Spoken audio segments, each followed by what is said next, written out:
Well, this is our introduction to Coffee with the Candidates. Every year, well, for last year and this year, we've managed to get all of the people that are running for office to sit down with me and talk about the issues and talk about what they think are their most priorities. And this is a way for you as the voter to learn about people, but it's also a way to get to know your elected officials and make your choice on election day a little bit easier. So today we have a very special guest. Kelley Minty is going to be here today, and we're going to interview her and find out what is her priorities going forward for the new year. So, without further ado, let me introduce you to Kelley Minty. Kelley, how you doing? Hi, I'm great. I'm really happy to be here. Well, this is going to be fun. So tell me, you've got a competitor in this race. You've got all kinds of amazing plans going forward. What is your top priorities for the year going forward?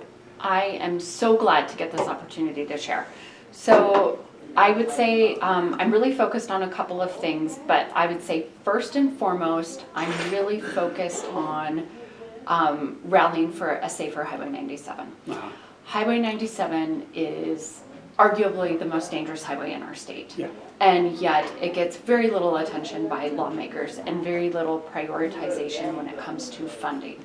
That's unacceptable. I can share a quick story, and I want to point out that there's a medical employee, Stacy Holmes, who actually started working on this before I did. Mm-hmm. And our trajectories kind of are connected, but I really want to give credit where credit is due. She's works in emergency services and medical, and they kept having these fatal crashes or really significant crashes in the area. They call it a 230. It's basically the 230 mile marker on Highway 97. And after seeing what I imagine is just heartbreaking, families losing family members, she said, we got to do something about this. So she really started a movement around a safer Highway 97. I had people come to me, probably seeing her work, and come to me and say, hey, shouldn't commissioners be pushing for this? So I teamed up with Deschutes County and Jefferson County, which are also along Highway 97. And we have a little coalition of commissioners that are hoping to fortify her good work that she started, by really pushing where we can push. And that's at the state level and at the ODOT level. I recently had the opportunity to actually have, in a very small setting with just a couple other commissioners, an opportunity to sit with Oregon's governor and get this on her radar. As we made the rounds in Salem, this little coalition of commissioners along 97, it was the most widely accepted as, yeah, that change needs to happen there by both sides of the aisle, every level of government, the governor herself. So my biggest priority is continuing that work to push for a safer Highway 97. Now, what will that look like? How can we make Highway 97 safe? I mean, everybody hates that corner up by Chiloquin, and you're driving out there, and there's all kinds of accidents up there. There's so many people that have died this past winter on Highway 97. How can we make this a safer highway? Mm-hmm. So we worked with engineers to answer that exact question of what truly is the need. So we're not pushing for necessarily right now, a Highway 97 that was 4 lanes the whole way is not in the millions, that's in the billions. So we recognize that that's probably not possible. But there are spots that definitely need to be 4 lanes. And there needs to be, that's like engineer talk of what is the best areas.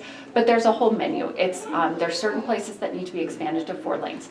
There's the opportunity for what they call safety zones. So those are areas where they lower the speed and you get special enforcement from OSP out there. That really slows things down. There's also... Tell me that's going to happen in Chiloquin, because that 230 is that, yeah, 230 is the area, the 230 that's the most notorious in our county is that it's between Chiloquin and Sand Creek, I'm sorry. Yeah. And so, yes, so 4-lane highways, some areas, safety zones, some areas. Some areas need, if you have a turnoff off the highway, you need a median. So basically, working with engineers, they've come up with a menu, if you will, of options, and it's dependent on, certain areas need certain treatments, but we need ODOT to recognize and the state to recognize the metropolitan area gets all of the investment, and that is unacceptable. Rural lives matter too. And so we are asking them to put this on the top of their priority list of putting investment in these different treatments for Highway 97. How is that gonna look when they're talking about laying off all these ODOT workers now? I mean, Well, it's, the state has, and I'm not in the state legislature, and that's pretty intentional. I don't desire to do the work that they're doing. They do need to figure out whether it's through efficiencies and whether it's maybe through some other funding mechanisms. That's your, and this is with a smile I say, your state reps and your state senators. That's kind of their problem to solve, is how they figure out the funding piece. But we know that our highways will be funded, and we're asking, when you have that pie of funding, prioritize 97. well, I love that idea because I've driven 97, and that is, I mean, especially up, I used to work up at the tribe up there, and trying to get out of that road up there is just impossible. And I mean, you take your life in your hand every time you try to turn out onto that road out there. So thank you for doing that, because we all need it. Well, and this is where, oftentimes in the political sphere, things can be very controversial.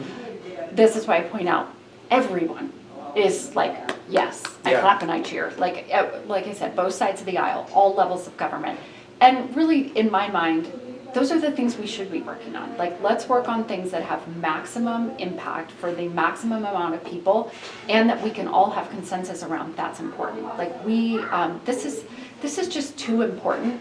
And it's very interesting to me, because I feel like we've all known that Highway 97 is very dangerous for a long time. And it's like one of those things where it's almost like hiding in plain sight, where it's like, okay, we all know this, but why is nobody really Why can't we fix focused it? on it? And so I was just like talking to this Deschutes County Commissioner, who also happens to be on the Oregon Transportation Commission, so he's got a good seat to help move some of these things, and Jefferson County, and we just teamed up and we were like, let's just go for this. Like, let's laser focus, no nonsense, don't get into politics, let's just say that this is a priority and keep pushing on. So that's a really exciting project. That's my top priority.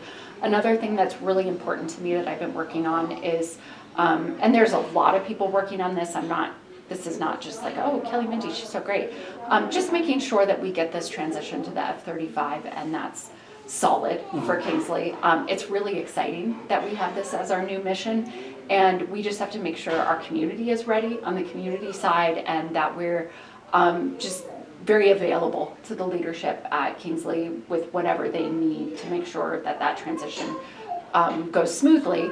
Does that mean housing for the pilots? Is it all kinds of things? So I convened a group, we call it the KF for like Klamath Falls, but KF35 Task Force.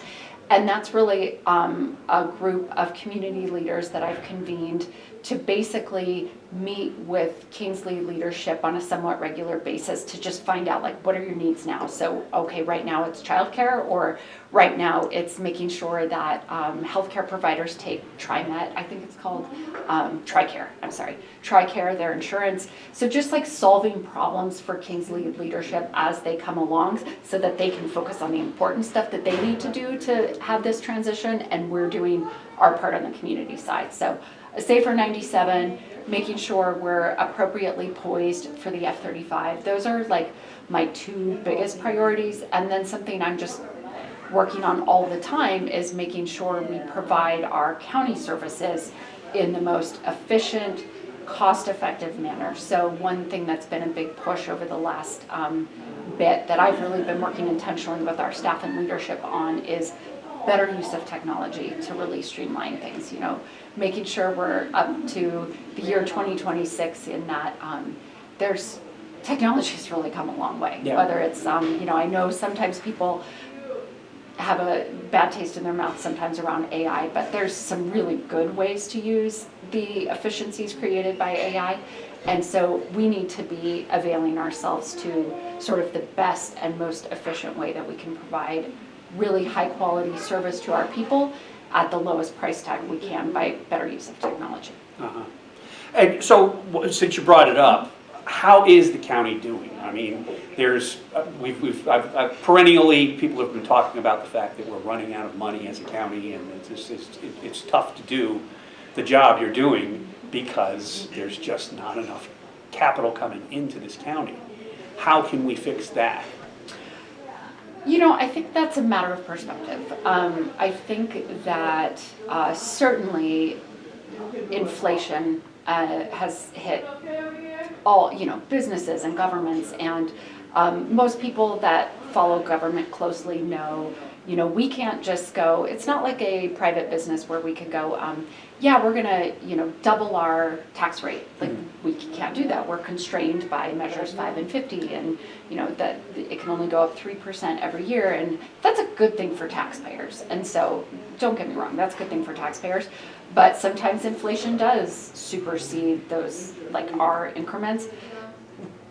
However, I think that so long as we're able to work within our means and provide, again, the best services we can. So I feel like that's part of my job in the leadership role, is working with staff on, I like to take departments at a time and kind of, I say, like, they're like this sounds a little cheesy, but I'll kind of work really intentionally on a certain department, and I'm like, they're my little baby birds in a nest, and I'll work with them and I'll meet with them a lot, and we'll work on, okay, and then I try to get them to a good place and then let them launch off, and then I kind of move on to another department. So I've been taking deep dives over the last several years into, I've worked a lot with the museum for a while, I worked a lot with planning. Right now, kind of my little baby bird departments are both the building department and the code enforcement. And so that's just really getting in there and being like, okay, like, we don't have infinite resources. How do we do the best with what we've got? How do we have a real customer service mindset? So to circle back and really directly answer your question, like, yes, there are budget challenges, but the sky is not falling. We're still able to provide the services we need to provide. An area that's been very challenging, and a lot of people know this, is just hiring enough bodies for the sheriff's department. That's really hasn't been a funding issue. We've actually funded them very, more than adequately in my mind, but they have trouble getting people through background checks. And I'm not speaking for the sheriff, but I am the department's liaison right now. And the sheriff's departments will say that, they might test, and I'm gonna kind of make up a number, but it's roundabout. Let's say they're testing 18 or 19 people to go through the testing and background and everything. They might get one that makes it through everything. So it's, there are definitely some challenges, don't get me wrong, but there's a lot more good going on in the county right now than maybe some of the noise would suggest.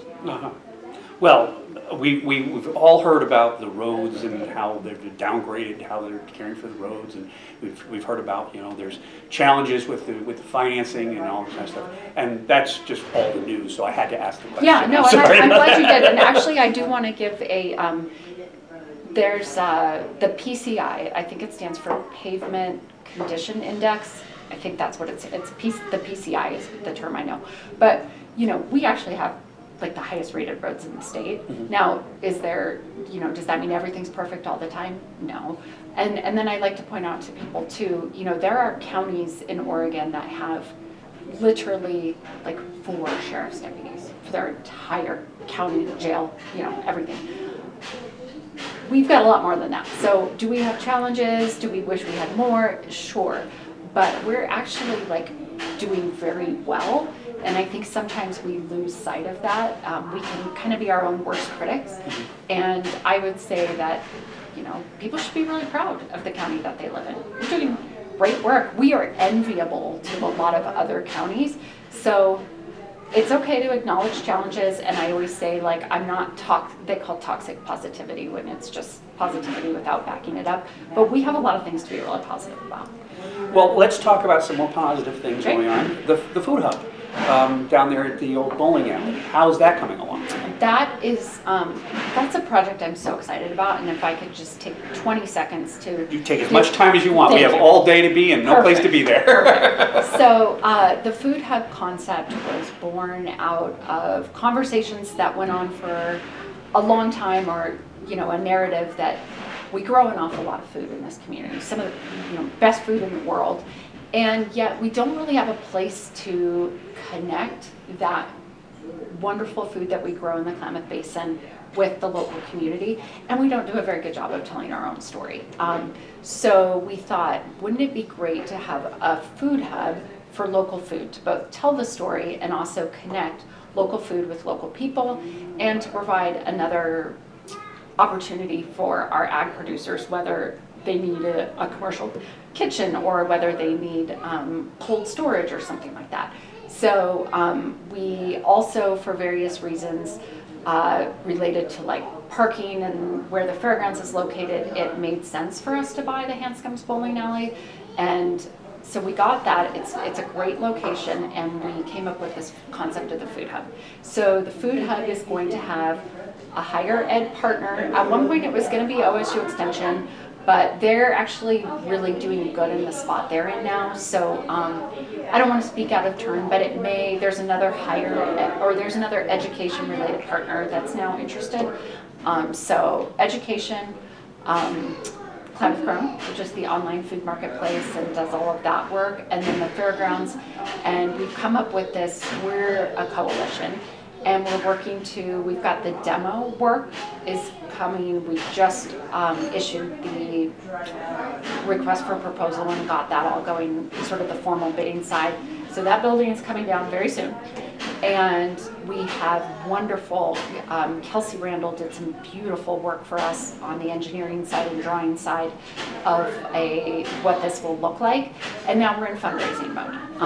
So we're exploring whether there's opportunities through the USDA or private grants.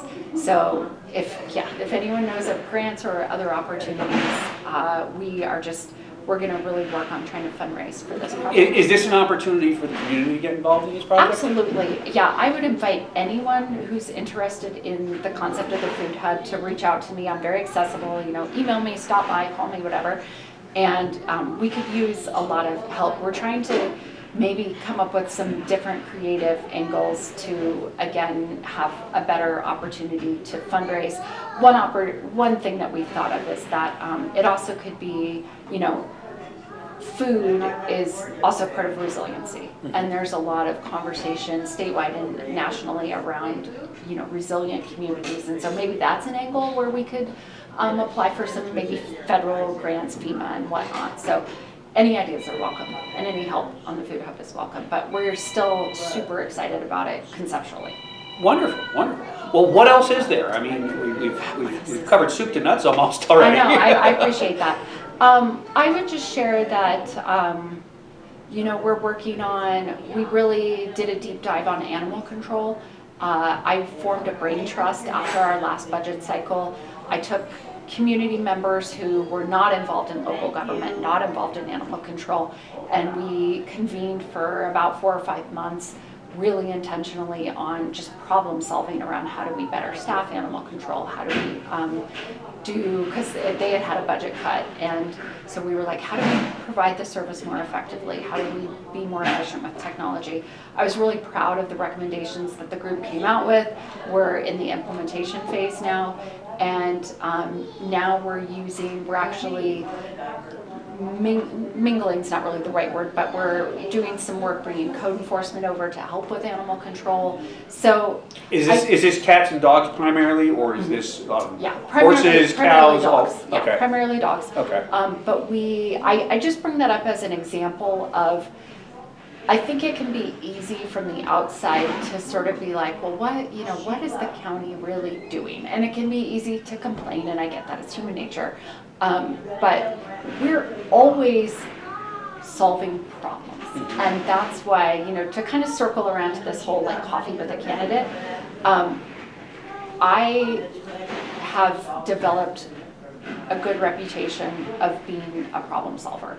And I don't say that just, don't take my word for it. Just ask people that I work with, ask our staff, ask community partners and other stakeholders. And the message that I've heard, because I've asked people as they've wanted to help out with my campaign, I said, maybe write up an endorsement. Like if you want to help my campaign, write up an endorsement. I have been so moved by the observations people have made, because they really usually center around, she's just a real practical problem solver. Like she actually gets stuff done. And to me, like there's nothing more gratifying and really humbling to be known as that, as being, I kind of can put it in one word, people think I'm effective. And I really appreciate that. Like I feel like I stay away from the politics, I stay away from the drama, I stay away from the nonsense, I stay away from the noise, and I stay focused on the problems. And I really appreciate the faith that people have had in me to keep me in office. And I take that role really seriously, of like, you've put me in here because I'm a good problem solver, and that's what I want to keep doing. So I humbly ask your audience, I hope you vote for me. I'll continue to work for you. I really humbly know that I work for the people, not like over them. And I also coach our county staff in that we work for the people. We're not over them and telling them, I don't tell adults what to do, we work for you. And so I've appreciated the time I've got to spend with the county trying to solve problems, and I want to do more of it. Well, that sounds wonderful. Thank you. Well, thank you. Thank you for having me. How fun. And Coffee with the Candidates is awesome. And I encourage all candidates, take advantage of this opportunity. It's great to sit down with you. It's great to be able to talk about what I've been able to do and accomplish, and then what I want to do moving forward. So thank you for the opportunity. Well, thank you for being here today, and thank you for watching, because this is what it's all about, folks. We're trying to find out what's going on in the county. You've just heard from a commissioner, and I think it's all pretty good, actually. It's not the worst possible outlook that we have for our county. And we're going to continue talking with these candidates, and we're going to continue doing this thing, because on Friday we've got a couple of judges coming in. We've got your person that's running against you's coming in. So we're going to have all kinds of opportunities to meet and greet all these candidates. So if you want to watch this thing and you're going to get involved in politics, and you want to get involved in the food hub, or you want to get involved in the F-35 project, or you want to get involved in the county government anyway, they're always looking for people to help out. So get involved, do what you can, and this is Coffee with the Candidates. I'm Christopher German. Thank you so much for watching, and we'll see you guys again next time.